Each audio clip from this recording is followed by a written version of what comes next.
You're listening to The Gary Harris Show on Tide 100.9 in Tuscaloosa. At 2 on Sunday afternoon. Today is the last of 2 days of commencement at the University of West Alabama in Livingston. Don Hartley, Town Square Media, Tuscaloosa. The Gary Harris Show. UCM host Tider Insider TV. Crimson Tide Kickoff. Play-by-play for Alabama sports and sports director for WVUA 23. It's time for the Gary Harris Show on your home for Alabama sports. Tide 100.9 and streaming on the Tide 100.9 app. All right, good morning, everybody. Welcome into the Gary Harris Show for this Friday, May 3rd, 2024. I'm Gary Harris, Justin Jones right there on the other side of the glass. It's the TGIF edition, and you know what that means. We're going to have some fun. It's been a long week for a lot of us. It has been for me. I'm just going to tell you, I guess going down to the beach for a few days was nice, but I got back. I've been running behind ever since, and been a stressful week, but it's Friday, and, you know, we're going to have some fun here on the program. I promise you that. We're going to have a good show. We got a great lineup. We got a lot of content that we're going to play for you this morning that that you probably haven't heard anywhere else. And so plus we're going to have our final Krispy Kreme donut and t-shirt giveaway, and we're still one behind, and it's not anyone's fault. It's just I've not been able to connect with our last winner from 2 weeks ago, and even though we talked on the phone, it's just one of those things. And I have had contact with him, and so we're one behind. But Michael, you know, we're going to get you your card and your T-shirt, and then we're going to give away one more today in the second hour with our final Krispy Kreme Donuts T-shirt giveaway. Donuts for a year. How cool is that? All right, before we go any further, I want to also let you know this hour of the Gary Harris Show is brought to you by Alabama Credit Union, member-owned and not-for-profit, and we're going to be talking next week more about what's coming up a week from tomorrow. This incredible event, the Tuscaloosa Kids Triathlon, benefiting Secret Meals for Hungry Children, and this is an event at Lake Lurleen State Park, May 11th, 2024 at 9 a.m., ages 5 to 16. It's an incredible event, an incredible fundraiser. You can find out more if you go to Alabama Credit Union's website, and that is at alabamacu.com. And if you scroll across until you see Secret Meals for Hungry Children, Tuscaloosa Kids Triathlon, click it on, and there is all the information as far as sponsorships, the course map and directions, and distances, how you can register, how you can help as a volunteer, all the information in regards to what your children need to wear, what items do I need to bring on race day, what time should I arrive on race day, where can we park for the event, can I help my children prepare in between transitions, is there any cost to attend the event? All of those questions are answered there at the Alabama Credit Union website, alabamacu.com, or you can go directly by typing in secretmills.org/fundraisers. But this is a huge event coming up May 11th, 2024 at Lake Lurleen State Park. Alabama Credit Union, loans for real life. Some rules and restrictions do apply. See if you're eligible for membership, then join today and feel good about your money. Ample extra change in your pocket. All right, the rundown for today is 2 live guests and then a lot of good information that we're going to have as well. But Bart Heitch, who's usually with us during basketball season for Bart Heitch on Hoops, is going to be with us this morning to talk about the Starkville Derby and the Alabama-Mississippi State baseball series. And the Starkville Derby, of course, is tied into the Kentucky Derby, and it's a big, big weekend over in Starkville. And Alabama baseball against Mississippi State baseball is kind of the centerpiece, but a lot of things going on there. Bart, of course, former Mississippi State Final Four guard, is going to join us to talk about what all they have happening over there in Mississippi. And then at 10:30, the Auburn Report with Brett Pritchard. Looking forward to that, particularly with the game last night, the softball game that Alabama lost to Auburn 4-3. The Pinnacle Park at North River Hotline, 205-342-9904. That's 205-342-9904 if you want to join us on the program. 205-342-9904. Right now, what we're going to do is we're going to go ahead and hit them up with some TGIF headlines. Justin here on the program. Well, Alabama needed to sweep Auburn in a 3-game softball series to avoid their first ever losing record in the SEC. Auburn made sure the Tide will have a losing mark after taking game 1 last night down on the Plains. This one was all Auburn for most of the game. They got a 2-run homer by Amelia Leck in the bottom of the first off Caleb Beaver to make it 2-0. They would lead 4-0 going to the top of the 7th. Alabama had done nothing offensively. When I tell you nothing, I literally mean they had not even come close to scoring. But give the Tide credit. Callie Hevelin cranked out a 2-run home run off Maddie Penta. Alabama got on the board 4-2. Then Larissa Pruitt drove in Bailey Dowling to make it 4-3. And Pruitt was on second with 1 out. Alabama with a chance to tie or take the lead. But the woes of the strikeout continued to follow them. They had back-to-back strikeouts to end the game. Auburn gets the win 4-3. Game 2 is tonight on the SEC Network at 5 o'clock. You can also hear it on our sister station, 97.5, with the Alabama softball broadcast team. Tom Canterbury and Gray Robertson. But that was a disappointing loss last night. But Alabama's offensive woes continue. They now have scored in 3 innings in their last 47 innings. They've scored in 3 of them. Didn't score last night until the 7th. I don't know what's going on offensively. They're just not very good. Alabama head football coach Kalen DeBoer was in Mobile on Thursday evening to give the keynote address at the annual Team Focus fundraiser. And prior to the event, DeBoer spoke with the media.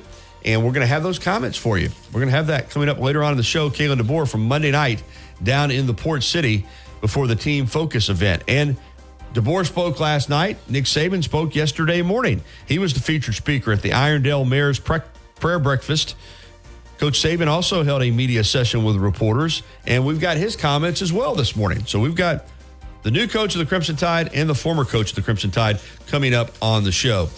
Georgia's Kirby Smart has agreed to a contract extension that makes him the highest paid coach in college football history with an annual salary of $13 million. Smart surpasses Clemson's Dabo Swinney, who is set to make $11 million in 2024. Smart gets a bump in salary of $1.75 million annually as part of the deal, which ties him to the Bulldogs through 2033. And the landmark House versus NCAA antitrust lawsuit may result in a settlement of more than $2.7 billion for past damages to be paid by the NCAA over a 10-year period. That's according to ESPN's Pete Thamel and Dan Murphy. Those payments would be made to college athletes who claim they were illegally prohibited from profiting off their name, image, and likeness. In addition, the settlement would also go hand in hand with a pledge commitment from conferences and schools to share revenue with athletes. That number could be $20 million per year for an athlete revenue sharing program. So in other words, what we talked about yesterday with Jeff Spiegel, athletes.org, a players union type of situation looks like it's coming to college sports.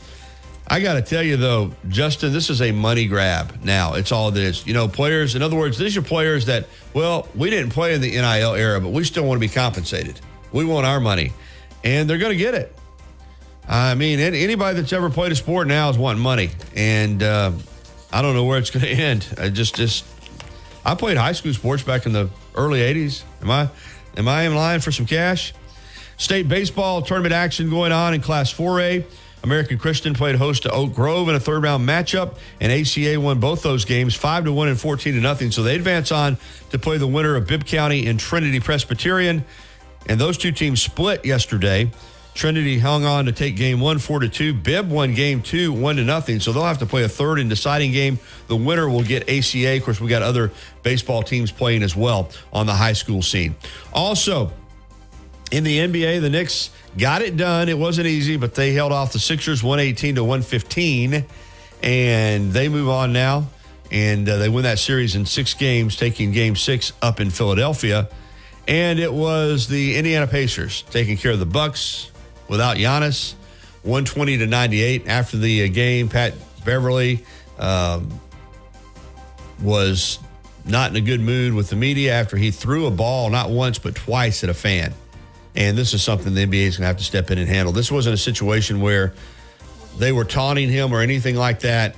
He just is a loose cannon, and a very, very poor behavior by Patrick Beverly during the game and following the game with the Bucks being knocked out of the playoffs. Indiana winning that series 4-2. So that's a check of some headlines. We're off and running here on the TGIF edition of the Gary Harris Show. Corey, you hold Pat, we're going to get to you. You'll have plenty of time when we come back on the other side. I know you're going to want to talk softball. Bama and Auburn. Alabama can still win that series, but they're going to have to win tonight and again tomorrow, or they're going to lose back-to-back series to Auburn. Remember, Auburn won the series last year here in Tuscaloosa, and that's with Montana Fouts pitching. So we'll discuss that. We're going to hear from Kalen DeBoer. We're going to hear from Nick Saban. We're going to take your phone calls. We're going to play great music. We're going to have a Krispy Kreme Donuts for a year and a T-shirt giveaway in the second hour. This is the Gary Harris Show on Tide 100.9 FM and 1230 AM WTBC. We'll be right back.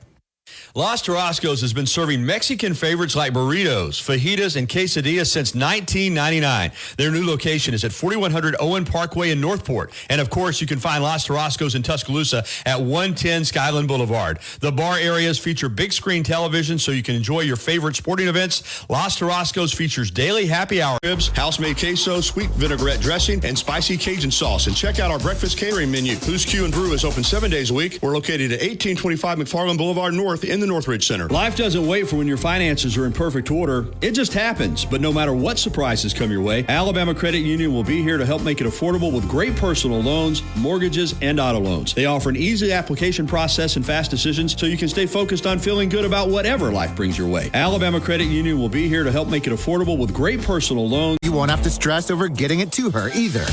Shop outdoor furniture like the Style Well Park Point 4-piece patio set right now at the Home Depot. How doers get more done. As much as Innisfree has evolved, it will always be that place to escape and have a good time. Whether it's for a game day weekend, to reminisce on college days, or to create new memories, if you're looking for a good time, there's only one thing to do. Head to the Free at 1925 University Boulevard. And don't forget about the Lucky Lunch Meat and 3 special. Monday through Friday from 11 a.m. until 2 p.m. Get a meat and 3 vegetables for just $8.49. Or for a lighter appetite, try the Lucky Lunch soup, salad, or sandwich combo. I'll see you at the Free. Tide 100.9 Tuscaloosa weather. The sky cloudy at times today and tonight. The chance of a few passing rain showers. The high today 85, tonight's low 64. For tomorrow and Sunday, a mix of sun and clouds both days with scattered showers around. Highs between 83 and 86. I'm James Spann on the ABC 3340 Weather Center on Tide 100.9. It's 74 degrees in Tuscaloosa. You see him on WVUA 23 covering sports and on Tider Insider TV on Tuesday nights. Don't miss a minute of the Gary Harris Show. Weekdays from 9 to 11 on Tide 100.9.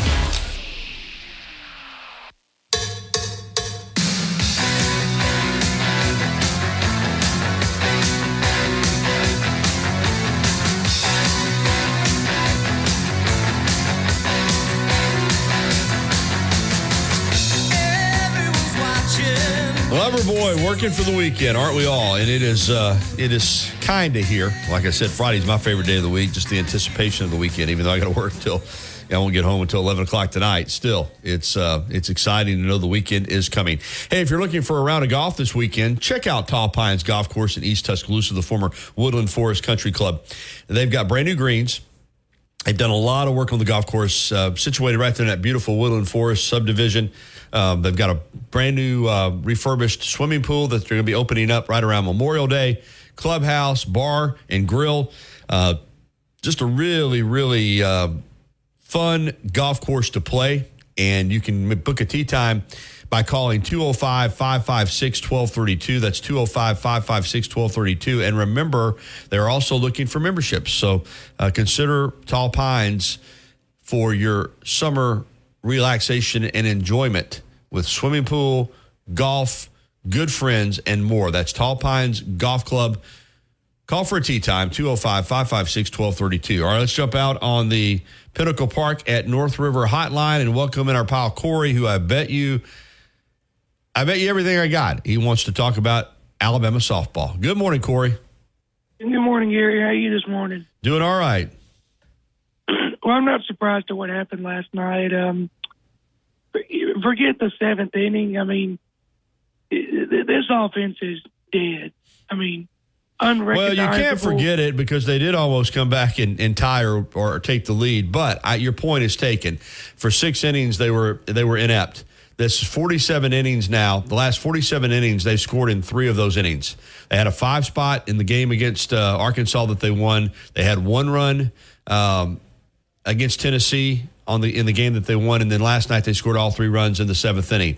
Too many strikeouts, too many poor at-bats, swinging at too many pitches. I don't know what the approach is at the plate. Even last night, after they got it to 4-3, they had the potential tying run on second with 1 out, and they got back-to-back strikeouts, and they weren't close. You know, one who was it swung at a pitch over her head, and then who was it?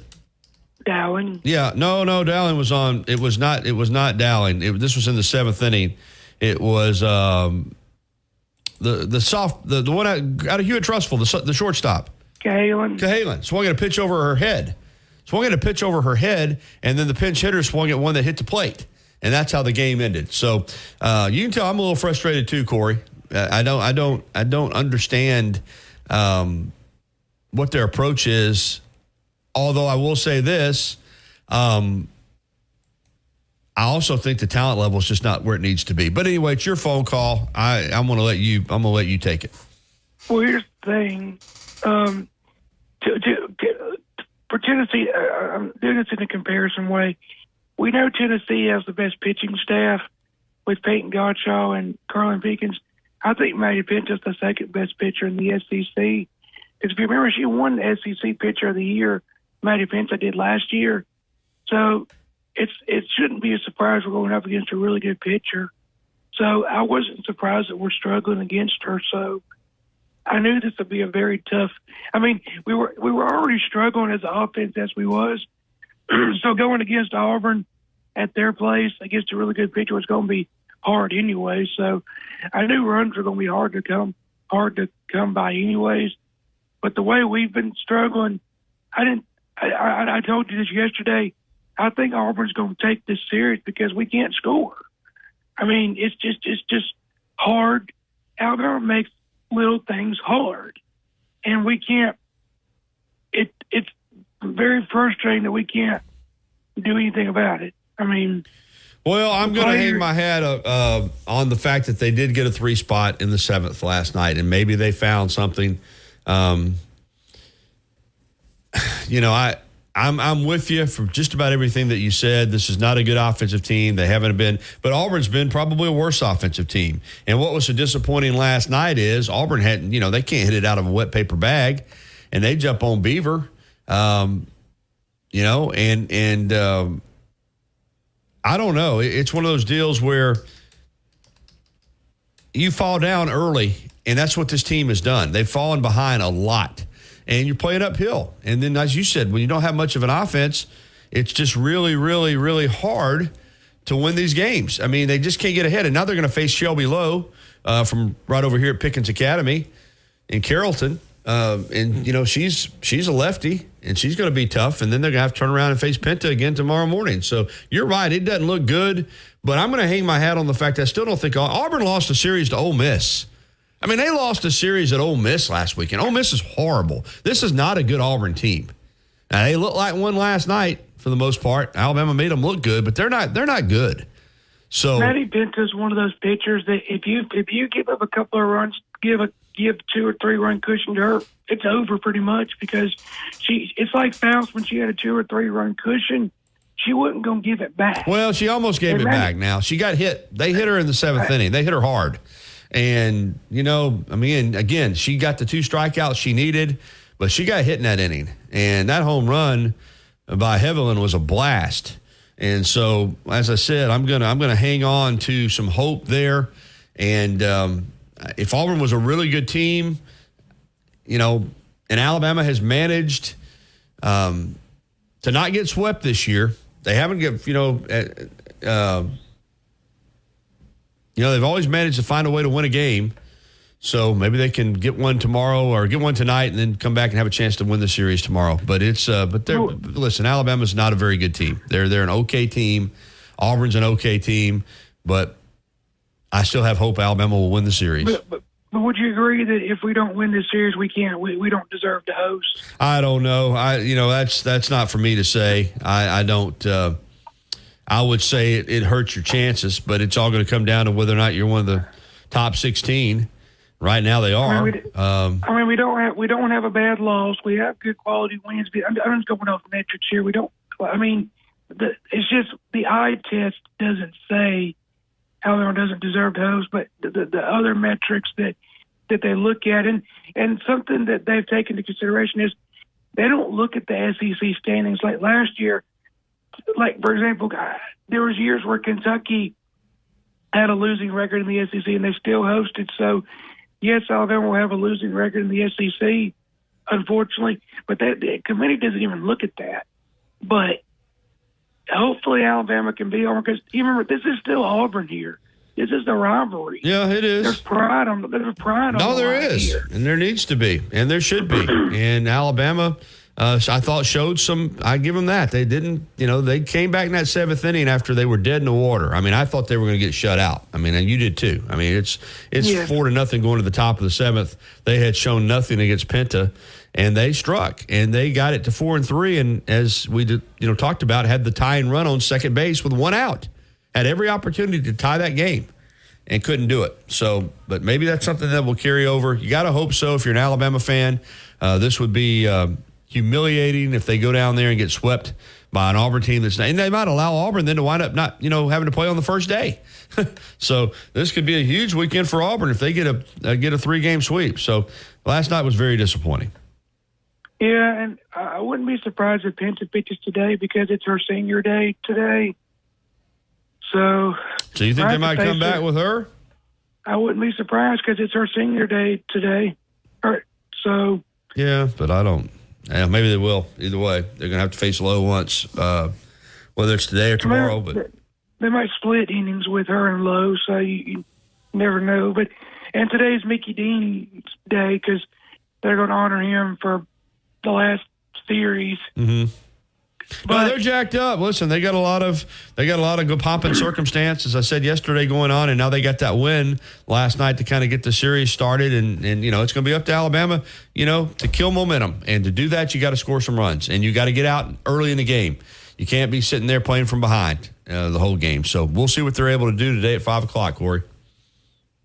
Yeah, and I know. The thing I've always wondered is where did the old Alabama softball go? Well, I think a lot of it has to do with the caliber of players. I just, I've said this before, and you don't seem to agree. I think the old Alabama softball went with the fact that they had better players than they do now. This is not an overly talented team to me. It's just not. I don't think their players are as good as the players at Tennessee and the players at Georgia and the players at some of these other teams that they're playing. Now, I think their players are as good as the players at Auburn, but they're not probably any better. I don't think this is an overly talented team. I think this is talent-wise, is an average team. And think about where they would be if they hadn't gone out and gotten Caleb Beaver. And they did, but thank goodness for the portal. I mean, if they hadn't got Caleb Beaver, this would probably be a, right around 500 type team. So they're just not super talented. And, they're not as good as those teams he used to have. And I think the majority of the reason for that is he had better players, Do you think? And I'm just making a suggestion here. If we had a coaching change, would that change the I don't know, and I don't think that's one of those things that's not even worth bringing up at this point, because Patrick Murphy has won a World Series. He's been to 14 College World Series. He's won over 1,000 games. I mean, he's going to coach here as long as he wants to. Now, so I don't even think that's a conversation unless he wants to have it. But at the same time, they're just not a great team. And last year, they got hot at the right time and made a great run to the College World Series, Women's College World Series, and if they were to do that again this year, then you'd feel completely different about this season too. But I don't see that happening. All right, what's your prediction for tonight, Corey? And this is hard because, you would think the seventh inning rally gave something, but I don't know who's pitching for them. I know what I said with Maida Penta, but they could. If Shelby Lowe pitches, I think I'm going to have a chance. I'm going to say Alabama gets it tonight, but that's only if Shelby Lowe pitches tonight because, like I said, I don't know who's pitching. I'm going to say Alabama wins based off Shelby Lowe pitching. All right, Corey. Well, listen, let's hope they do and give themselves a chance to win the series tomorrow. You don't want to go into Saturday having to win just to avoid the sweep. So tonight's a huge game. Thank you, buddy. Good talk to you, Gary. Roll Tide. All right, Corey, good to hear from you. 9:27 here on the Gary Harris Show. The Y is ready when you're ready for the Y. The YMCA of Tuscaloosa, 2300 13th Street. Incredible facility, great people. If you're having trouble, reaching your fitness goals, maybe it's time to join the Y. Maybe it's time to book sessions with their personal trainers or get into one of their fitness classes.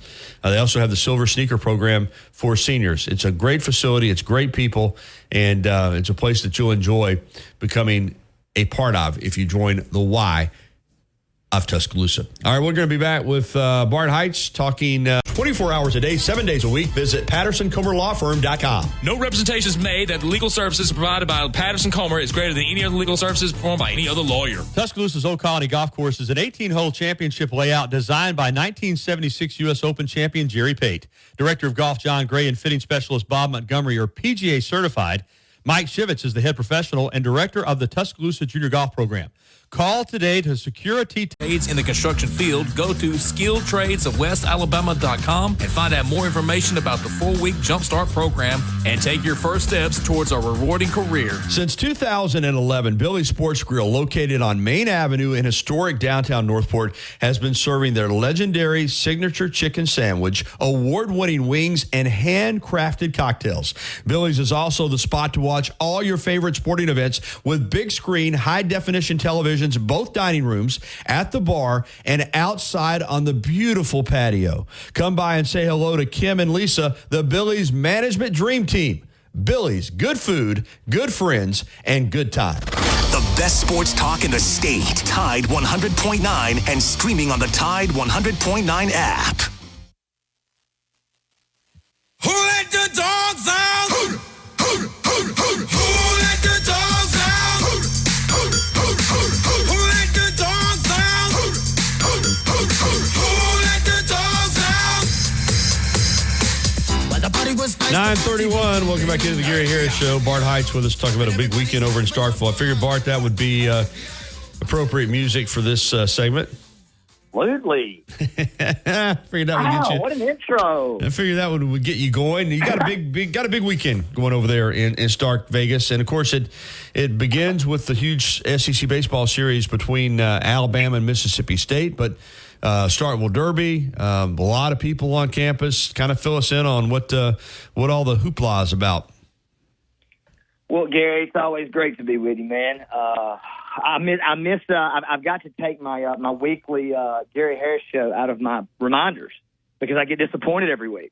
Now it's not basketball season, but so this weekend, it's turned into a really, really big day, and so obviously tomorrow is the Kentucky Derby, and in Starkville last year, it was the first time that had ever been done. A buddy of mine, Alden Thornhill, and the Oktibbeha County Humane Society got together and thought about doing a fundraiser as a weenie dog race, because those weenie dog or dachshunds have a cult following, and so there's a lot of these that are going across the world. And King Memphis is the king of all the dachshunds in Starkville, and this thing came together. Last year we did it, Gary, and there were 5,000 people there. And it's like so it would be like, let's say in Tuscaloosa, if you started, it's Houndstooth still there, right? Yeah. Of course. All right, if you started it at Houndstooth and then ran them down to about like Fields, probably about 30 yards maybe, or wherever you go down down to Fields going toward Gillette, and it looks like the TPC Scottsdale 16th hole. I mean, it's just people everywhere and living on balconies. The students are there, all these people from across the country. I mean, we've got people this year watching from Japan. There's a watch party. That's 2:30 in the morning. Jeez. There's one, I think it's in Brazil somewhere, maybe Rio or maybe Sao Paulo. But either way, this thing's turned huge. Well, the reason that it's appropriate for me to be on with you today is because State plays Alabama in baseball. This thing starts at 9 a.m. right in the Cotton District. And then it's over at 1, and you walk straight to the baseball game. I mean, and there's going to be 15. They're expecting 30,000 people. I think that's a lot for our race. But there's going to be at least 20,000 people in Starkville at 9 a.m. and then go right into the baseball game. And what like you said, is a huge, huge series. So Jake Crane is coming. Brandon Walker's coming. Josh Hubbard is the Grand Marshal. and we have a good time with it. Bo Bounds and I, Bo Bounds, the voice of Out of Bounds Sports Radio, ESPN in Jackson. He and I were roommates in college. Oh, wow. And so we are going to be doing it together. And the stories, it's entertaining, man. And I love, people know how much I love Mississippi State, but the fact that Alabama's in town, if you're not doing anything Saturday, ride down 82. Absolutely. I mean, it sounds like a blast. And that baseball series for Alabama is an opportunity to kind of push toward 500. And for State, it's a chance to kind of continue this little roll that they've been on. Mississippi State's playing well right now, Bart. We had in Alabama, goes to Ole Miss in a huge series and picks up. Yeah, should have swept. Should have got a sweep there. Should have swept. And State had lost a game and should have won a series against Ole Miss a couple of weeks ago as well. So, yeah, this thing is matching up to be which one of these teams comes out of this series this weekend, Alabama or Mississippi State, is going to be that team that everybody's talking about going into later in the year, Gary. And if it's Alabama, both of these teams, they just went to Vandy and won, which is not easy to do with the Whistler and the Vandy boys. That's right.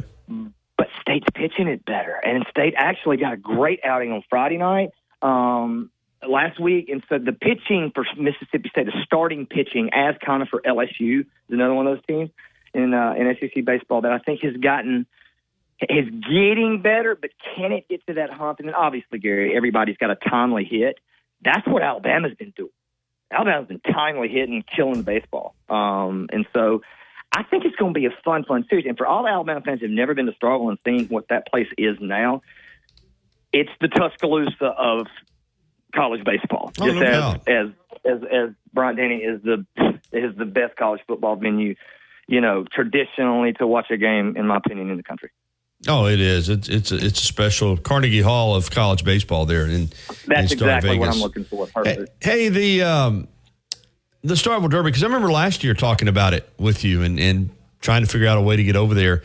Are you surprised that it took off the way that it did that quickly? I mean, it's one thing to say, hey, we got this concept to have a wiener dog race.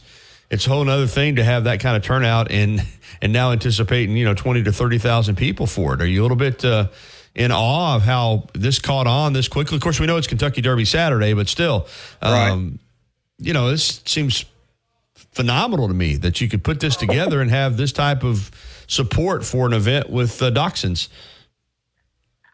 To me, Gary, I guess I'm not as surprised because I grew up going to Mule Day in Winfield, and there'd be 20,000 people infiltrate our town on Auburn, Tennessee weekend, that third weekend back in the 80s every year. And so I understand that, people like to have festivals. People like to be outside this time of year. In the SEC in these towns, the games is what makes people come to town, right? Mm-hmm. A lot of these people are going to be in town anyway. It's one of the last baseball series, stays relevant. And that's typically the case, as always it is for Alabama in football. But I feel like it's a good cause. It's a fundraiser. Starkville people are very similar to Auburn people, Tuscaloosa people, Athens people, those small towns that it's a family. And if there's a good cause, everybody's going to come together. And one thing that a lot of people can really agree on is whether it's a dog, whether it's a cat, whether it's a pig, a hamster, whatever it is, people love animals. And people have personal stories with animals, and it's an opportunity to celebrate that. I think that coupled with the small-town atmosphere, the baseball weekend, I like to think the personalities that I bring together on the media side of it, and even if you don't come, it's going to be streamed on my Facebook, Starkville Derby on Facebook, and also on YouTube. And last year we had, I think it was like 5,800 people watching from start to finish, and we didn't even know what we were doing. They'd start the race, and we'd all yell. Kind of like the Seinfeld episode of Kramer, the mutter. But I guess I have to be surprised, but I'm familiar, if that makes sense, just simply because I grew up in Northwest Alabama, understanding how big these festivals. This is not a big city, man. There's not something to do like this every day. Right. Well, it's unbelievable, and it's something like you have pointed out for the Alabama fans that are going over for the baseball. I mean, get over there early and be a part of the Starkville Derby, then walk over to the baseball game. And knowing those, folks at Mississippi State, once the game's over, everybody will find a local watering hole or a restaurant and probably get ready to watch the Kentucky Derby. Yeah, and so we'll be and that will just about basically coincide. And the times I don't go general admission in the outfield and walk around, and somebody will take you in, and somebody will give you some smoked wings and a beverage of your choice, and it's just it's a great atmosphere for that. But then yes, walking right into Derby, Two Brothers is where we will be all day. It is the spot in the Cotton District to be. Okay. And so there, and then later on, I'm sure at some point I will be venturing over to the old school motel. Door opens to the outside hotel. It used to be the Regal Inn. I don't know what it is now. I think it's Red Roof now. Dave's Dark Horse Tavern. Always has the best music in Starkville. And so, Two Brothers and Dave's. That's the spots. And you can't go wrong going to either one of those before or after the game. Before the game this week, definitely get to the Cotton District. Two Brothers, Ben 612, Bulldog Burger, any of those are landmarks. The Derby is right in between all three of those on University Drive. Going to be a party, and no doubt about that. Hey, while I've got you, before I'll let you go, what's happening with Jeff Lebby? How is he, fitting in there with Mississippi State people, and what's your anticipation for football season? During baseball season, it's just, especially when state's relevant, it's just not. It's not like it is in Tuscaloosa. People are talking about it. People feel good about the offense. People like what they saw from the transfer from Baylor quarterback. But it's not a. It's just football doesn't have the buzz. And I'm gonna tell you something. And I'm serious about this. I've been getting my butt whooped a long time in football by Alabama, Gary Harris. About 48 years of it, and LSU. As an Auburn fan mostly growing up, and as a State fan, and Auburn has been such a rival. I love-hate relationship for me my whole life. State don't play them teams. I know. In football. Weird. And I don't really know what to do with that. Like, when I look at this, I'm like, I'm not going to Tuscaloosa. I'm not going to Auburn. That's strange. But I'll tell you this, again, on paper, they don't play them on paper. But if you just look at the schedules in this league for 2024, on paper, Mississippi State got a favorable draw. Oh, my gosh. Very favorable. Mm-hmm. Not as favorable as Ole Miss. Both those. You're right. Both those teams, though, dropping some of these. I mean, people are talking about Ole Miss and Missouri. Ole Miss top 5, like a lot of people. Yeah. And listen, this is the deal with Kiffin, and now they're getting the cornerback out of Houston. They're all in, and I know, I know some Ole Miss people. If they don't make the playoff, it is going to be one of the all-time letdowns. With it being a 12-teamer, with the talent that they have put there, with where they're at, and they are going it's playoff or bust for Ole Miss. This is still a team that's never a program that's never even been in the SEC championship game. It never even been. But they're all in. They're all in this year. They're all in, and the thing is, why would you not be? Why? I mean, I think it's exactly what I would be doing, and I don't like it. And I've told you I don't like him there because he can win there. He understands how to play the game, whatever the game is. Mm-hmm. That guy's going to be the best. When his career is done, I do predict he'll win a national championship. I don't know where it'll be. But I think that guy will win a national championship, maybe one or two before he's done coaching. And wherever that is, you're going to watch him manipulate this system about the NIL and the portal and all that a lot better than Deion is doing it. And I'm a huge Deion fan, disappointed in that. But Lane Kiffin is a G when it comes to this stuff, man. He really is. And I like him being all in. I asked this question the other day. So we're excited about Lebby to finish that up. But I'm just, it's baseball season kind of. And we'll get to that when we see some more this summer and what guys are really shining. But, man, I just don't. If I had to take, I asked the question. I don't remember who I asked it was to the other day. Gary, right now of these 4 teams, next year, which two are you taking? Best chance to make an SEC championship and or playoff? Ole Miss, LSU, Missouri, and Alabama. It's a great question. I can only pick one? Two. I'll pick two. Yep. Well, even though I said Ole Miss is all in, history still tells me. I like it. You know, if I'm going to pick two of those four, I'm probably going to pick Alabama and LSU just based on history. I'm picking Alabama, and I'm picking Alabama because I love Millville. It would be Alabama LSU, but I would take Alabama or LSU. I'm taking Missouri. Did you see all them pros they put in? Yeah. From Missouri? And, they still got guys back, and they've got a quarterback. They got a lot of guys drafted, no doubt about it. And but it's just an interesting scenario now, especially with Oklahoma and Texas coming in the league. And not those, State, I just don't see it, but could be a team, or there could be a team that doesn't have to play LA.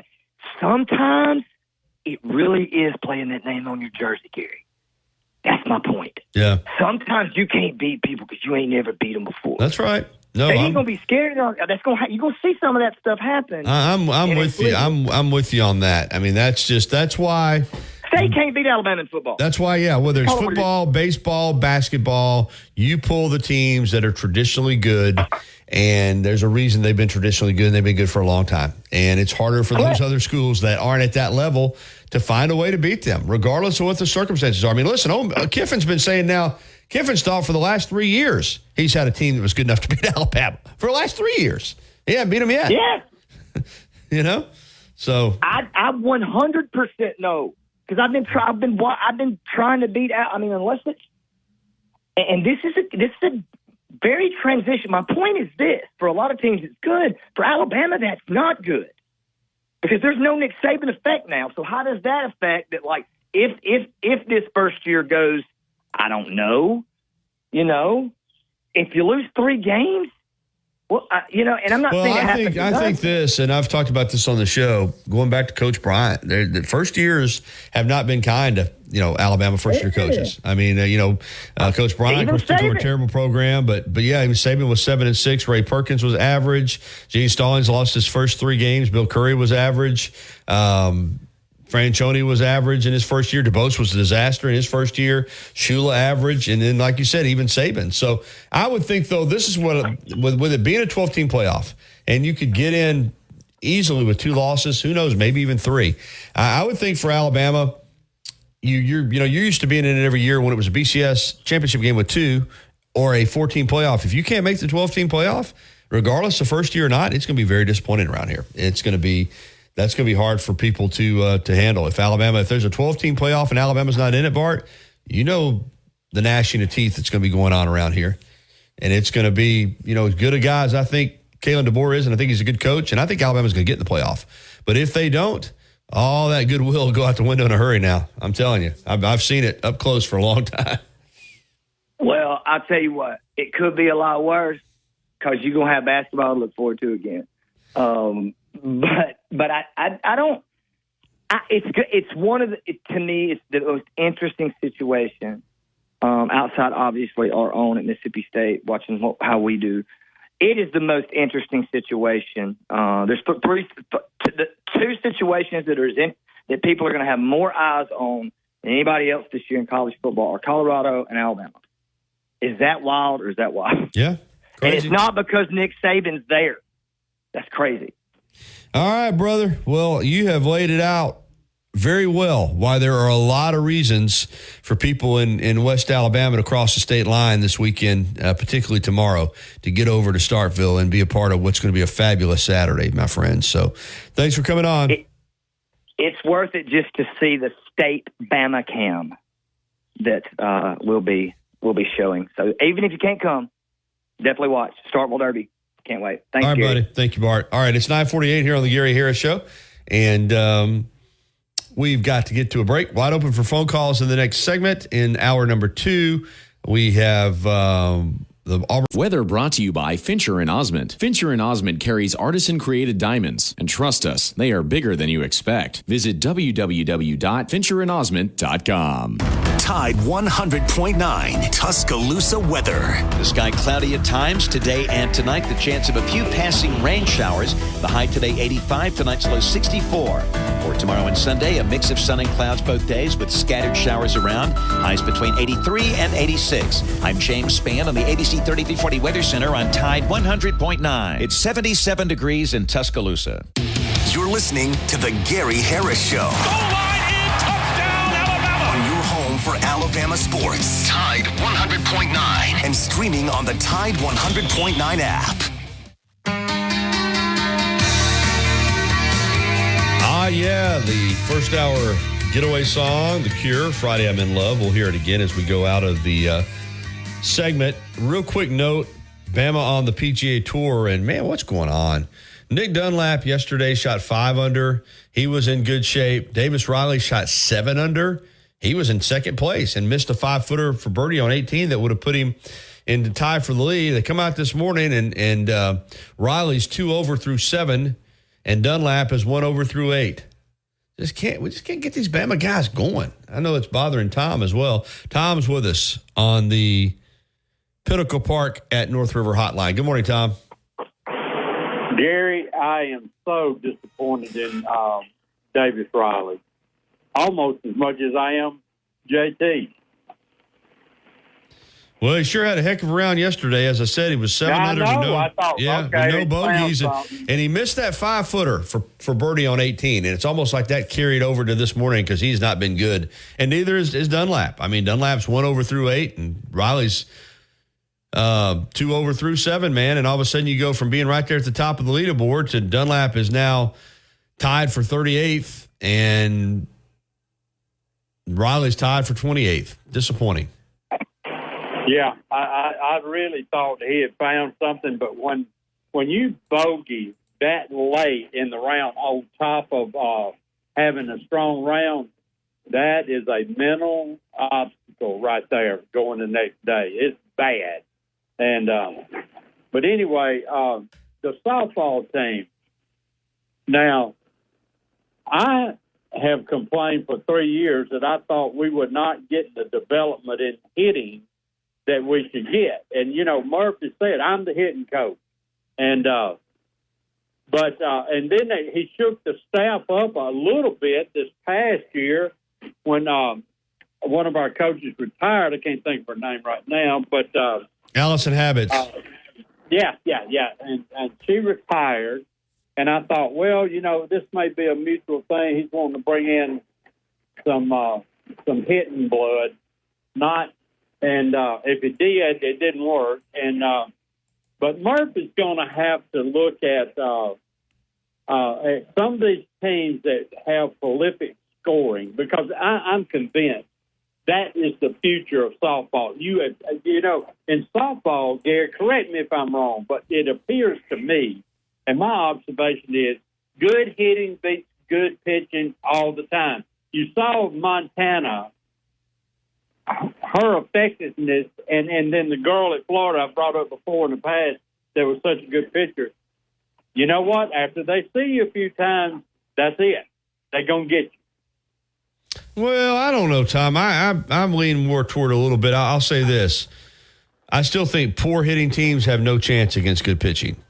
But good hitting teams do. And good hitting teams have a chance to score runs on good pitching. But poor hitting teams, you know, like we said, Alabama's literally in their last 47 innings have scored in 3 of those innings. That's 44 innings without a scratching across a run. So they're facing good pitching. So they're not good. You know, so either Alabama's a really poor hitting team, which I guess is where we're going with this, because, you know, they haven't handled this pitching at all. And right now, their offensively is what's losing them games. Even last night, you know, you gave up 4 runs, but you had a chance in that game. You know, they held them. The relievers came in and held Auburn at bay and gave them a chance, but they couldn't get. You know, they got it to 4-3, but they couldn't get one more big hit to get that thing tied up or take the lead. So for Alabama, to me, I think their pitching has been okay. I just think the lack of offense all year long is what's really caused this team problems, Tom. That's why I called in, because for 3 years, we would get in position to actually accomplish something at the plate. Last night's a prime example of what we've been looking at for the last 2 or 3 years. Runners in scoring position, not able to advance. Right. And that has plagued us, and that's what I'm saying. And I love Murph. Don't get me wrong. I love the softball team. I love these kids. But the name of the game is they got that scoreboard out there for a freaking reason. And it ain't got love on it nowhere. You see what I'm saying? Yeah. And even though we all love them all the time 24/7, we love them better if they win. And we've got to stop and say we're not producing at the plate. And it irritates me to no end for somebody to swing at one in the dirt. It makes me so mad to take on 0-2 and the ball's close. It may not be a strike, but it's close. Swing the freaking bat. Come on. And I can't stand that. And so forth and so on. Now, Karen is not going to say, and I love her, don't get me wrong, is not going to say anything negative about Murph, ever. No, okay. All right. Thank you, Tom. Appreciate you. All right, that's going to wrap it up for the first hour. The Cure is going to get us out of here. This hour has been brought to you by Alabama Credit Union. Again, a word about Pinnacle Park at North River Townhomes. These are luxury townhomes. I'll talk more about them in the second hour. You got to see them to believe them. All right, we're coming back with hour number 2. We'll have the Auburn Report with Brett Pritchard at 10:30. We'll also hear from Kalen DeBoer and Nick Saban in this second hour, plus our Krispy Kreme donuts for a year and T-shirt giveaway. All that's coming up in the second hour of the Gary Harris Show.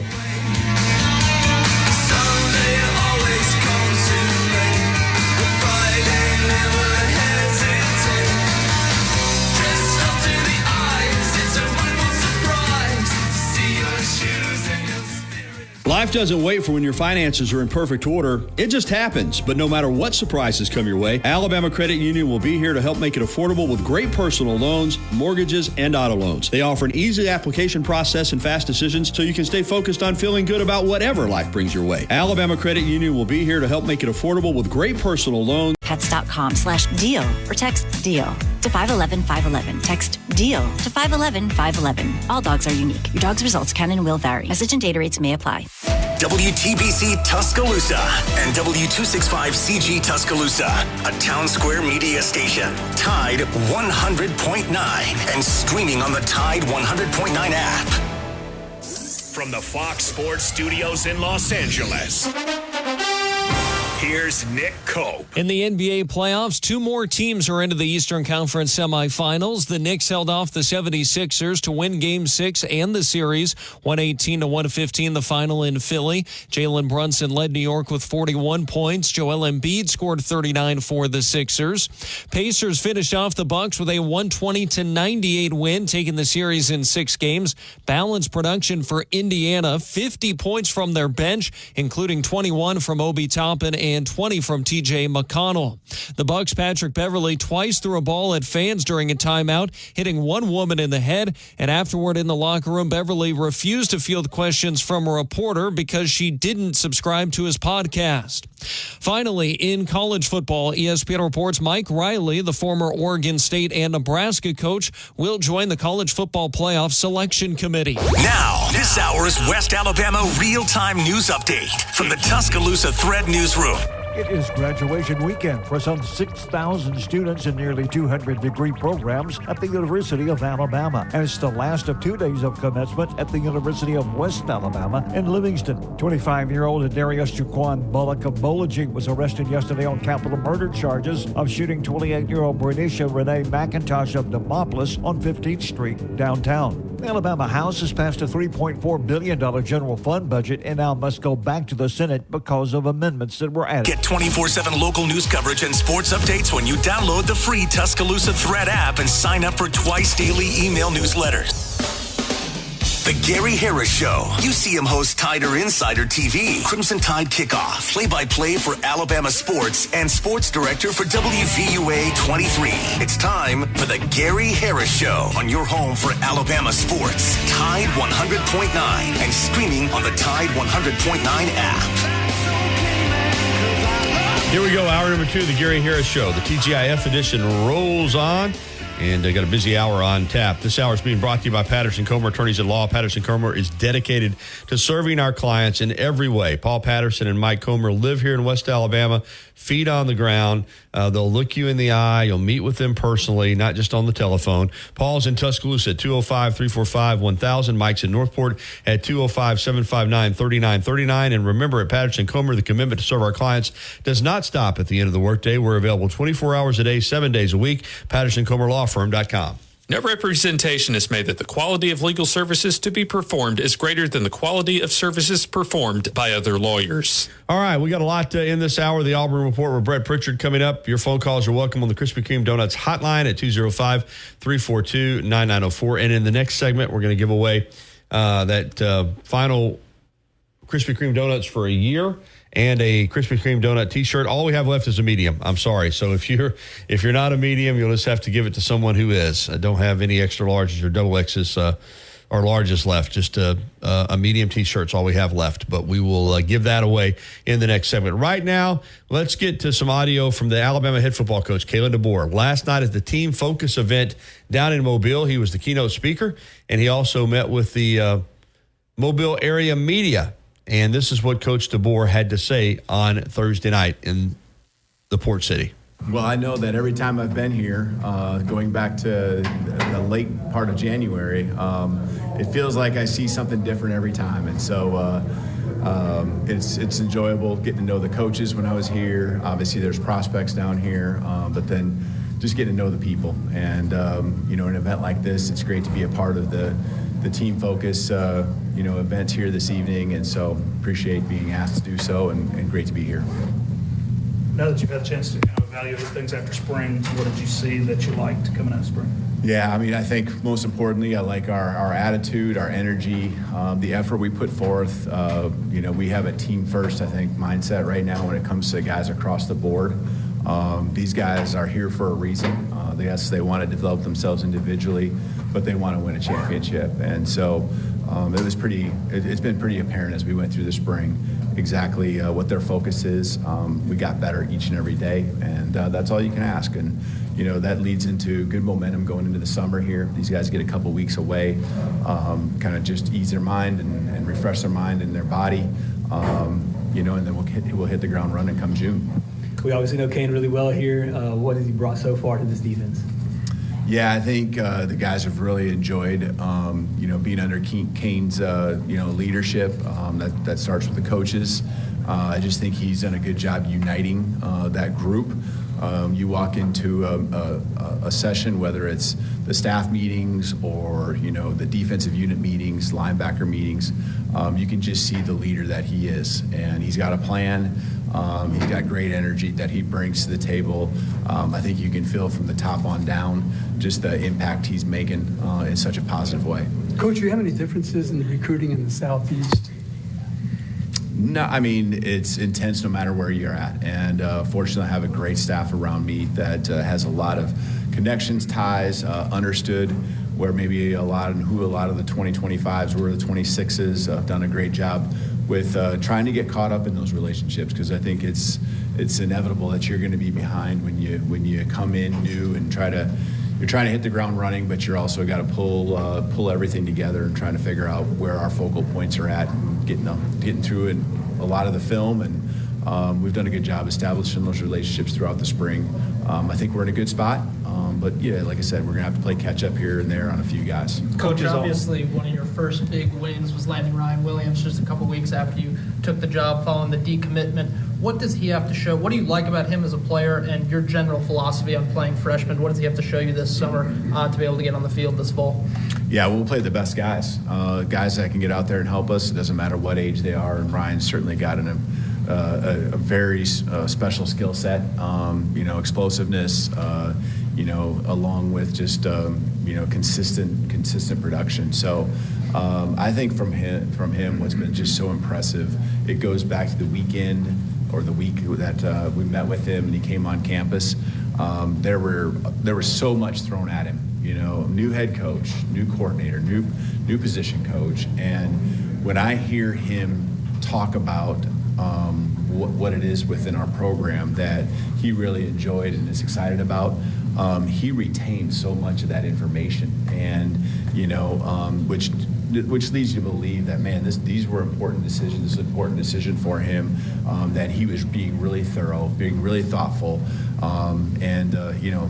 I just can't wait to get him there with our guys, because that attention to detail is something that you just can't take for granted. Coaches are always learning from one another. Bob Young, one of your mentors, what did you learn from him, and what message are you going to bring to the Crimson Tide from learning from him?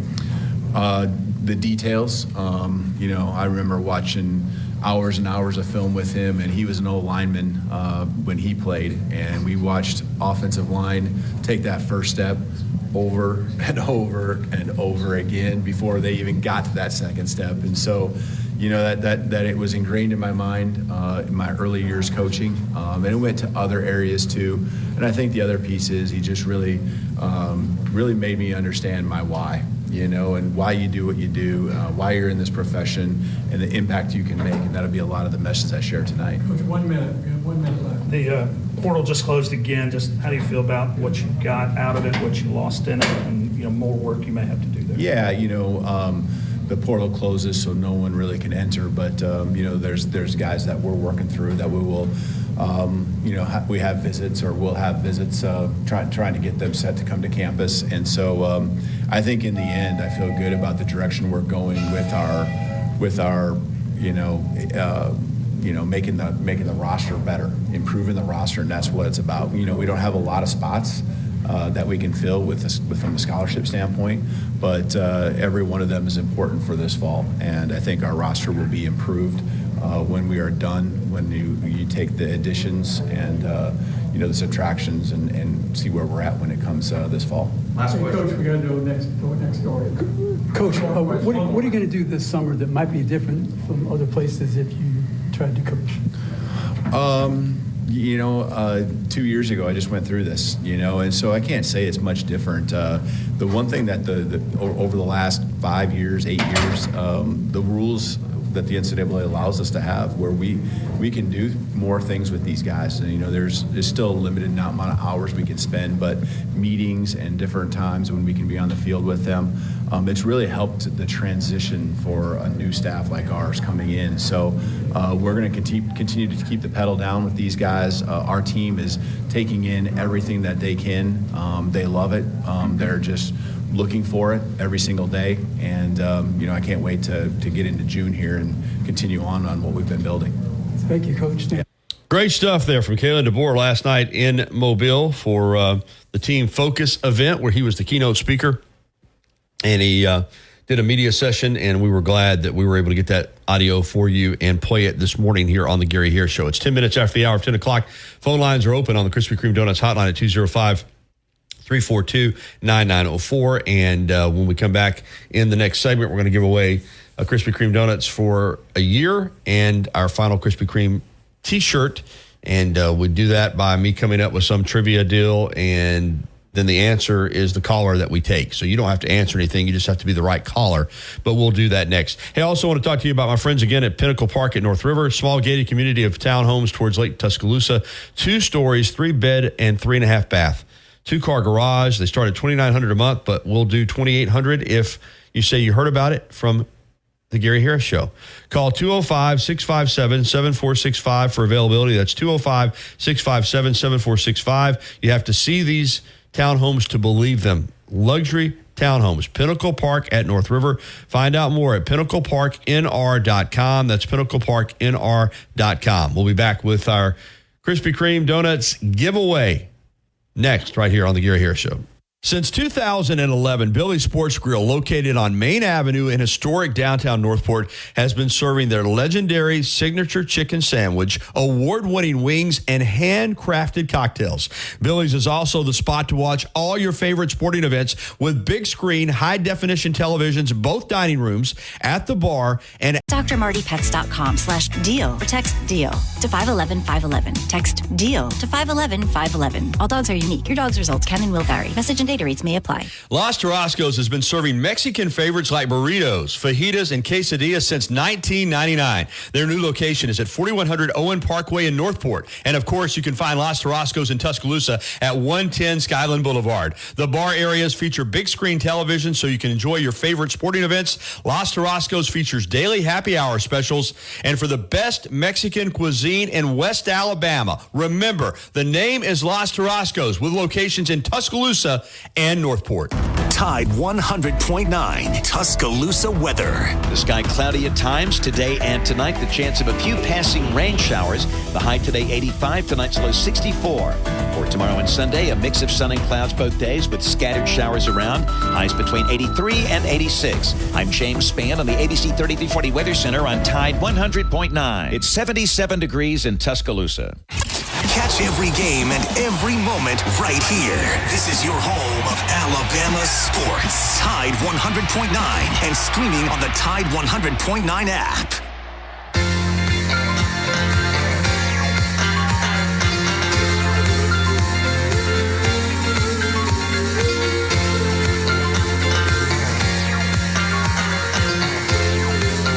What a great song. Weekend by Wet Willie brings us back into the Gary Harris Show. It's 10:15, and it is time for our Krispy Kreme Donuts for a Year giveaway. And the way we do that is we take a certain number caller, but I tie it into sports trivia. And we're also, once Justin starts taking your phone calls, we're going to hear from Nick Saban, who was at that Irondale prayer breakfast on Thursday morning. And he, like Kalen DeBoer, did a media session. So we're going to be hearing from Coach. But first, let me tell you how we're going to do this contest. I'm going to do it around Alabama baseball since they got that big series. And, Justin, I was trying to think, should we do caller 25? Because it's now been 25 years since Alabama, went to the College World Series. Can you believe that? 99 was the last year. That just blows my mind. It really does. It really does. I've never been alive for it, Gary. Yeah. Or we could do the last time that Alabama won the regular season SEC championship was 2006, and that would be 18 years. Tournament championship, and Wells won it in 95, 96, 97, 99, 2002, 2003. He was about like Wimp there for a while. But 2003 was the last tournament championship for Alabama. So let's do, so we could get it wrapped up a little quicker, let's do 18. Caller 18, because that's the last time Alabama won the regular season SEC championship. They're not going to win it this year, but it's been 18 years. So we're going to do caller 18 right now on the Krispy Kreme Donuts hotline, 205-342-9904. Again, 205-342-9904. Caller 18 right now will win donuts for a year and a Krispy Kreme Donuts t-shirt. All I have left is a medium. So call now. Once we start triggering them in here, we'll knock that on down. 205-342-9904. I'm waiting for the phone lines to light up. Once they hit, they usually hit full speed. But this is an excellent chance to win donuts for a year because right now the phone lines are there. They go. 205-342-9904. And here's Nick Saban as well from yesterday morning over in Irondale when he spoke to the Irondale prayer breakfast. He also spoke with the media. Let's hear from Coach right now. Sir, we asking questions. Sure. Question, I'll start with the college football one for sports back home. Earlier this week, UAB became the first Division I college football team to formally organize and join a players association. Obviously, you've been to Washington so many times spearheading these efforts. Just interested your perspective and what you thought of that decision. Well, I mean, I'm sure I don't know enough about it to really have an educated, sort of an opinion on it, but hopefully we can come up with some system where, players, have the opportunity to share in some of the wealth in college football, but we can distribute it in a way where,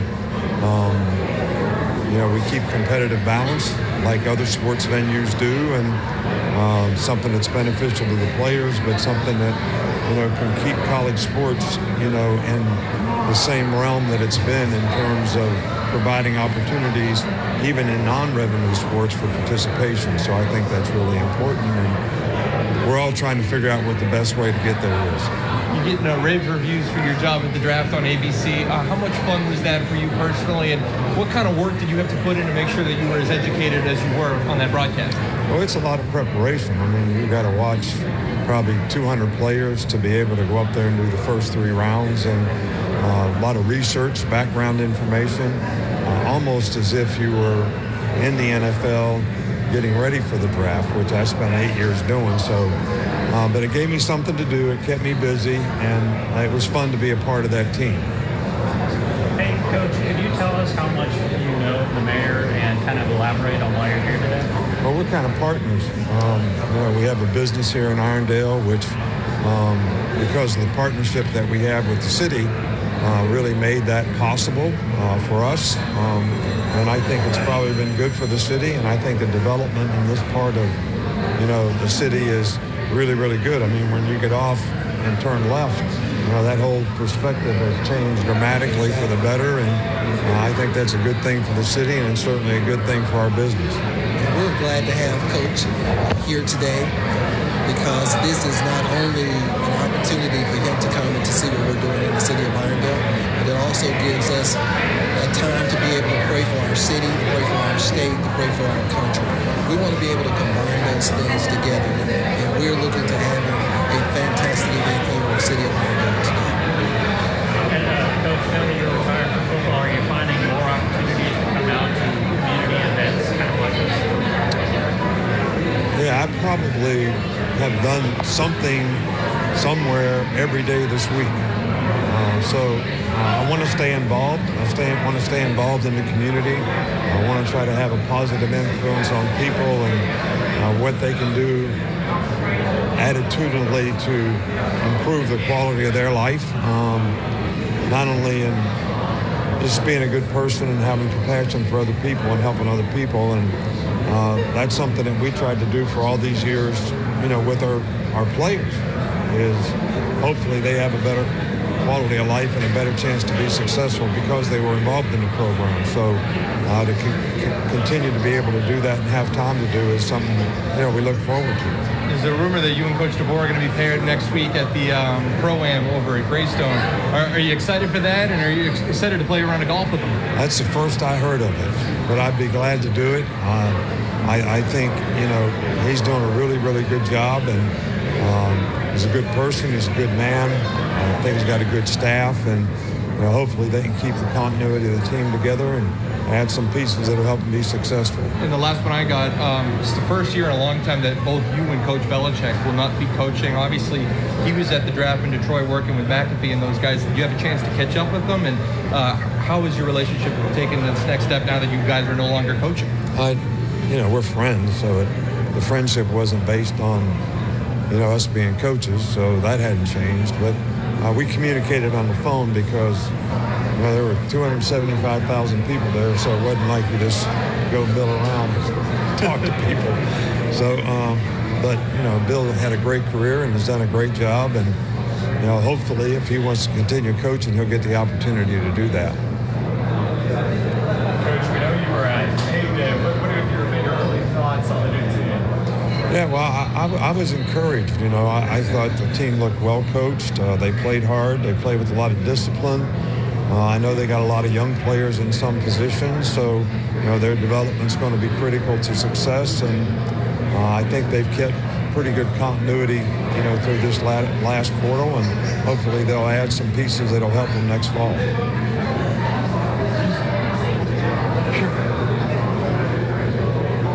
When you go golfing now, do you still call James Spann to get your weather report before you head on the course? I've been flying all over the country to speak and do things like this. So I call James Spann and say, what's the weather look like in Dallas? Because we're flying over there today and I don't want to get in any thunderstorms. So, and he's always right on. So I appreciate that. He says hello. Thanks, Coach.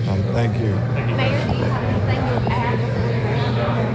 Well, I would just like to say we're excited about everything that's going on in the city of Irondale. All right, great stuff there from Nick Saban. So we were able to hear from Kalen DeBoer this morning as he spoke in Mobile last night, and Nick Saban here on the show, who spoke in Irondale yesterday morning. So anytime we can get the former head coach and the current head coach of the Crimson Tide on the show, it's a good thing. Also, we just did our Krispy Kreme donut giveaway, and caller 18 is who, Justin? Mr. Larry Hollingsworth has won donuts for a year. All right, and a T-shirt. Even if you can't wear it, you can give it to somebody that can. I tell you what, we appreciate Krispy Kreme, Evan Smith, and the good folks over there. And Larry, I'll be getting in touch with you and getting you your card and your T-shirt, and look forward to you getting by and getting them hot and fresh, because I tell you what, that is what Krispy Kreme is known for. All right, it's 10:23 here on the Gary Harris Show, the Auburn Report coming up in the next segment. Justin, Corey is a passionate softball fan. We know that. He shows that passion. I appreciate that.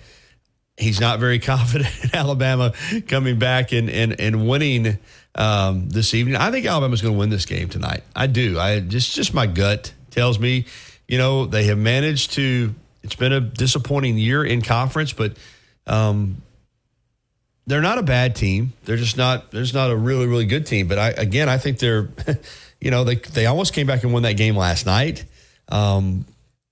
Auburn's not a very good team either. In fact, Auburn, like I said, is trying to win enough here this series to get out of playing in the first day, because Auburn's hosting the tournament.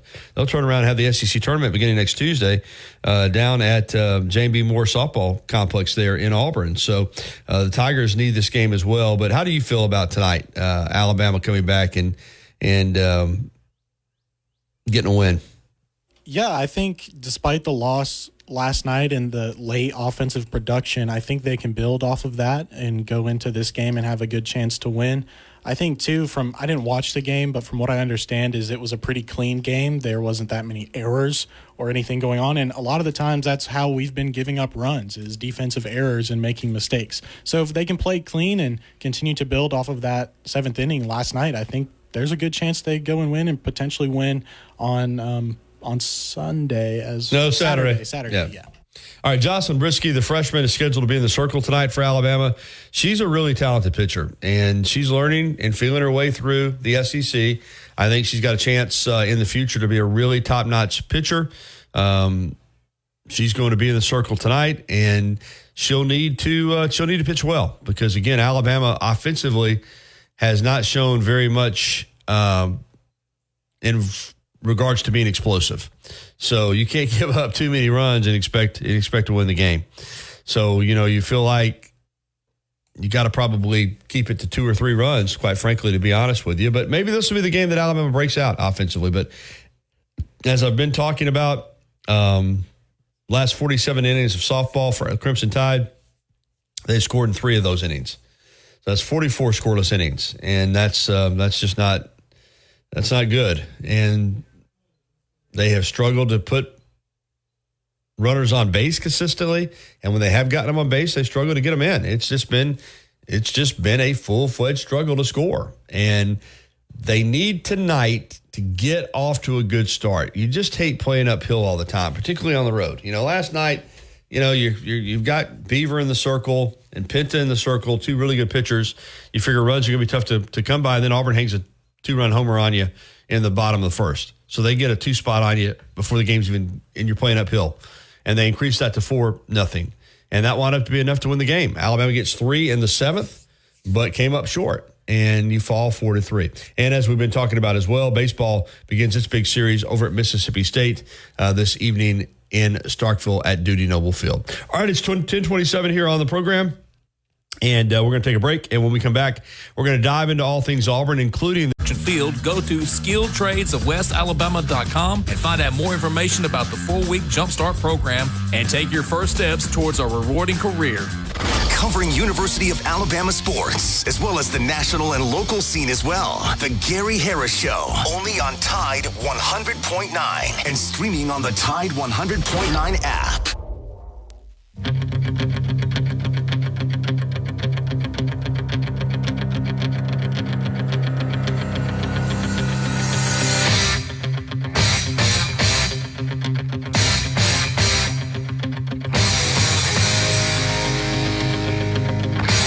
10:30. Welcome back into the program, and it is time for All Things Auburn with Brett Pritchard from the Auburn Blitz for our weekly Auburn report. How's it going, Brett?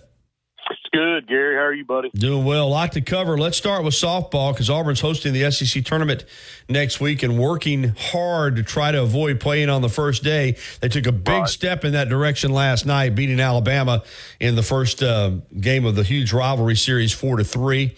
Penta was awesome until the 7th. And Alabama made that thing interesting, but Auburn gets the win. And we know how in a 3-game series, obviously the first game is huge.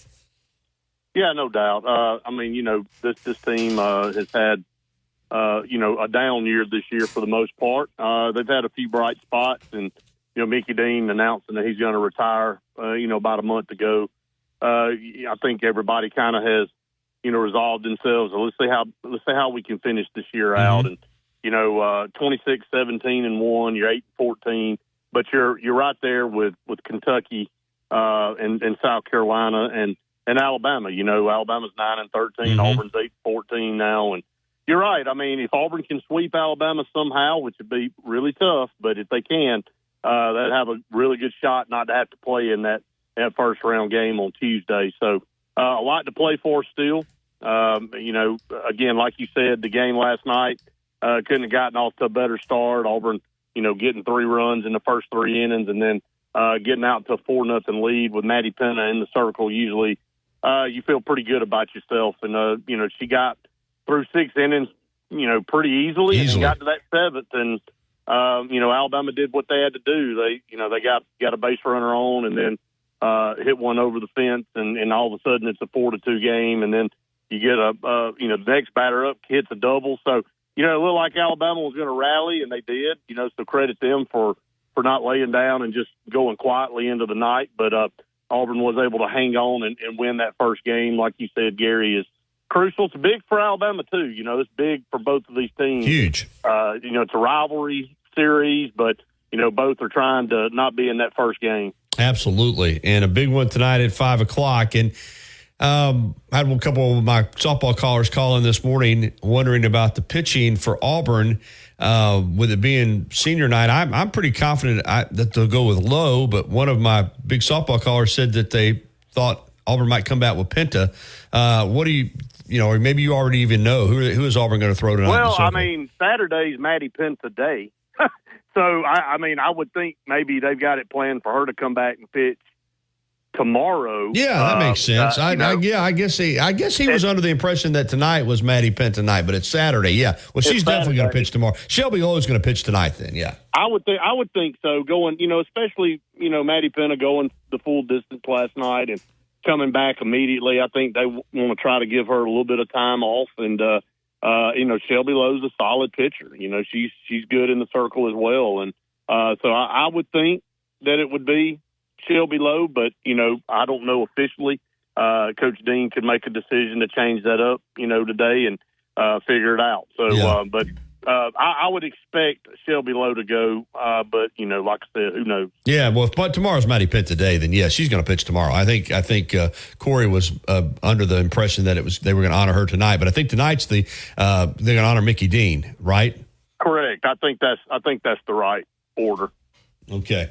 All right. Well, you can't sweep if you don't win the first one, and Auburn's off to a great start in that series. Let's get to baseball, and I don't, still, there's a chance to win some games. The schedule has let up a lot for Auburn, but it's kind of been a lost season when you're sitting here at 3-18 in the league. But you got 3 series left. What do you think? I mean, do you think this team could, get on a roll here in these last 9 games and do something, or is it just one of those years where they're just snake bitten? You got opportunity to make the SEC tournament with the 3 series left in front of you. Ole Miss, Missouri, and Alabama, all are winnable series. Right. But, Auburn's had an opportunity this year in several series to get wins, and they weren't able to do it. So you kind of feel like they're a tad bit snake bitten, especially if you look back at how they performed last year and things kind of going their way. Coming down the stretch, winning 12 of 15. We had Coach Thompson on, and he talked about that. He said, look, one of the things you got to do is just continue to go out there every day every day is a new day. And, it's almost like we talk a lot of times in kidding people that gamble. They go up to the roulette wheel and they go, well, man, it's got to hit red eventually. Well, no, it doesn't. It never has to. It never has to hit red. It never has to hit black. It doesn't have to hit odd or even.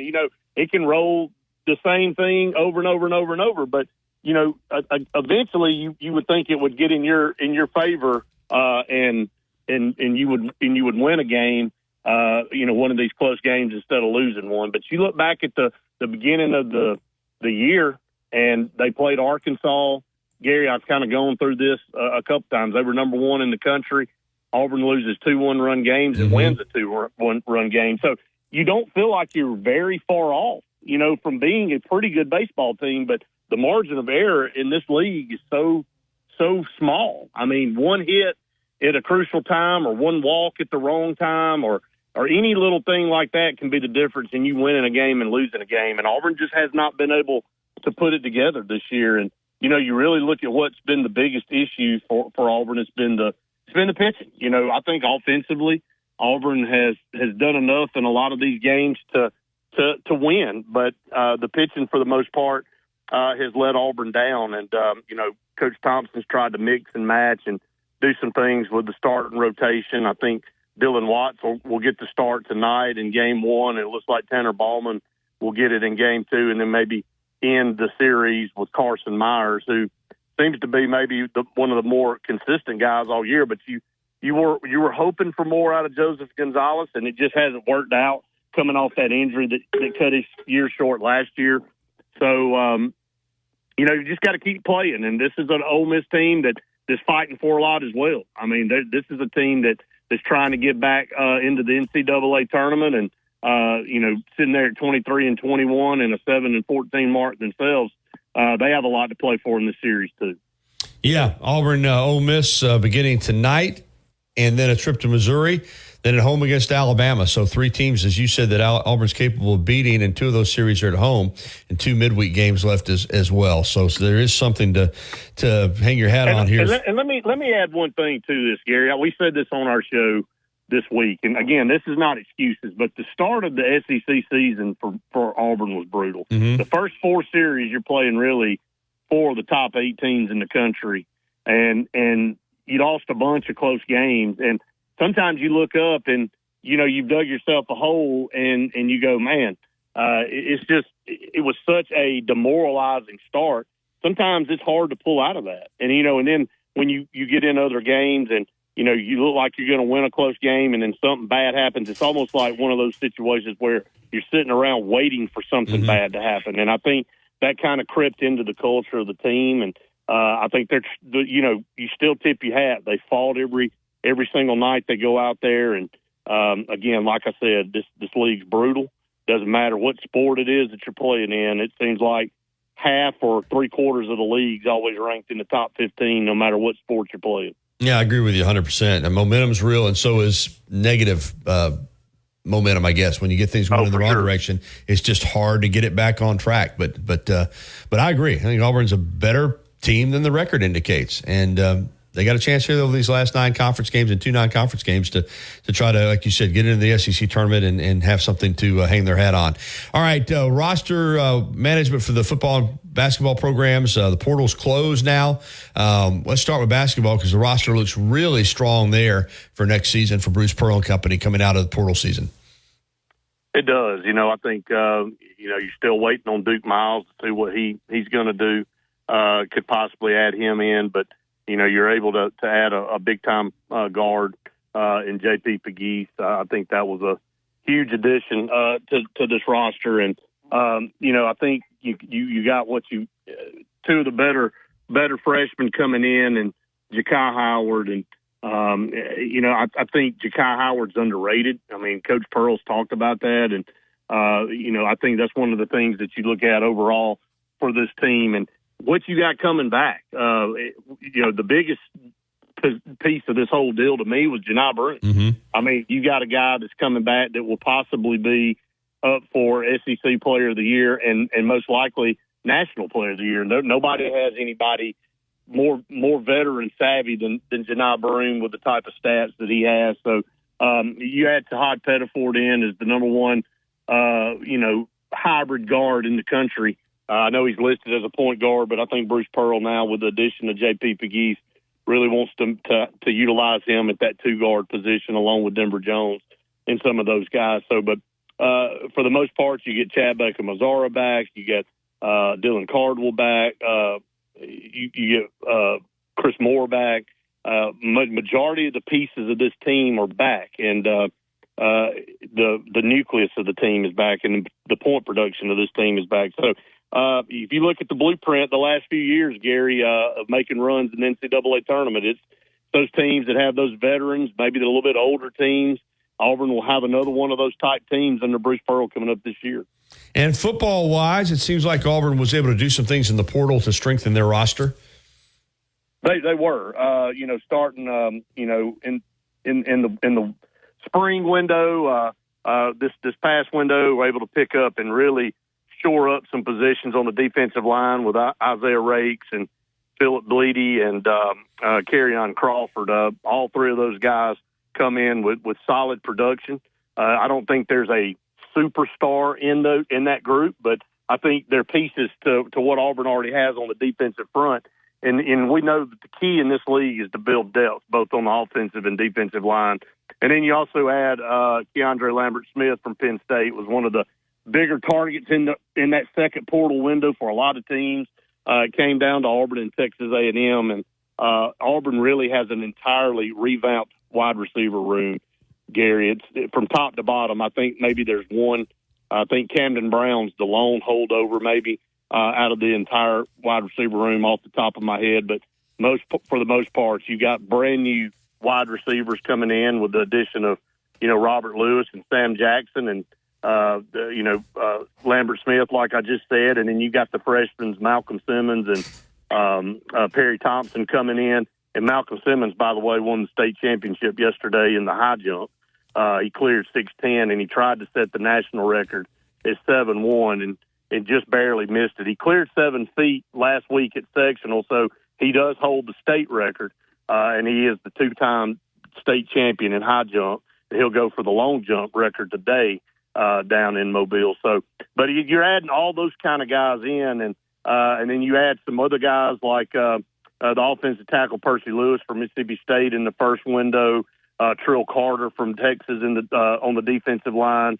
You get Antonio Kite from Alabama and Jared Thompson from Texas, just to name a few of the guys Auburn was able to go out and get in the portal to really shore up some really key positions in the secondary and on the lines of scrimmage. Brett Pritchard with us for the Auburn Report. Also talking, we talk other subjects as well, and I want to get your thoughts on Kirby Smart now taking over the title of highest paid college football coach in history at $13 million annually, surpassing Dabo Swinney, who was set to make $11 million. You and I have discussed this a little bit when we've talked. We don't resent anybody making what they can make, but I'm sorry, it's just out of whack.